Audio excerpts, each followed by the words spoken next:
UFOs, aliens, and government cover-ups.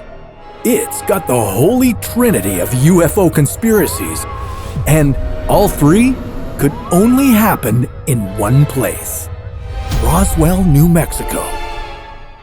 What really crashed out there in the desert? Did they really recover dead bodies of aliens? And what was the military trying to hide? Get your tinfoil hats ready, because today on Debunker, we're investigating the Roswell UFO Phenomenon. Roswell, New Mexico, July 1947. Rancher Max Brazel was out for a drive when he stumbled upon a strange discovery: the wreckage of a mysterious crash site. Confused by his findings, Brazel gathered the debris. He went to Sheriff Wilcox and asked him to identify the strange wreckage. The answer? I have no idea what I'm doing, but I know I'm doing it really, really well. So Wilcox got on the horn to Colonel Butch Blanchard, leader of the Roswell Army Airfield's 509th Composite Group. Was Blanchard able to shed some light on these mysterious findings? Nope. Blanchard then called in the help of Intelligence Officer Major Jesse Marcel. For Marcel, there was only one explanation: a flying saucer. Not long after, the front page of the Roswell Daily Record read, "RAAF captures flying saucer on ranch in Roswell region." Now, imagine you're General Roger W. Ramey of the U.S. Air Force, and you get this phone call. Good morning, sir. Now, don't be mad, but Intelligence Major Marcel may have accidentally stated to the press we captured an alien spacecraft. The U.S. military had to do some damage control. The very next day, the military issued a press release stating that no, it wasn't an alien ship, but the material from a weather balloon.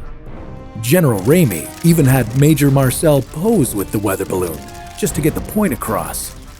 This may have calmed down some readers, but to skeptics, it reeked of a cover-up. So, if there was a cover-up, what the heck were they hiding? Well, here's the thing. Those who believe that there was a cover-up were actually right. It just wasn't covering up aliens. Convinced that the Russians were plotting to develop and deploy a nuclear weapon, the US government secretly kicked off something called Project MOGUL. This project was a series of silvery weather balloons that carried skyward sensors. They were used to listen for suspicious sounds that might indicate nuclear activity. This wasn't info that the US government wanted to be out in the open, considering its fear of Russian spies. As history shows, that approach totally backfired. When Mac Brazel found the wreckage of one of Project MOGUL's balloons, it made UFO history. And even when the military tried to cover it up, that made it look even more suspicious.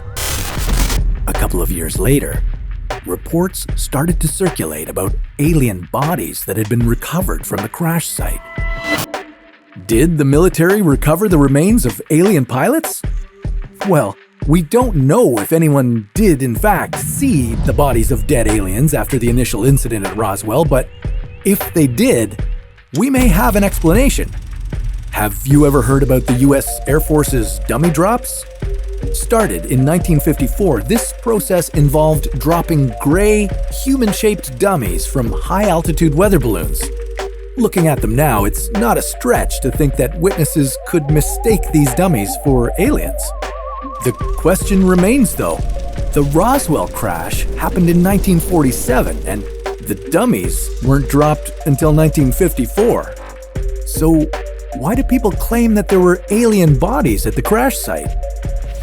Well, according to the US Air Force, this is an example of a consolidated memory. Think of how you learned algebra over several hours in school, but don't remember every single class. So, what are we taking away from this? Well, it's safe to say that this wasn't the best PR move.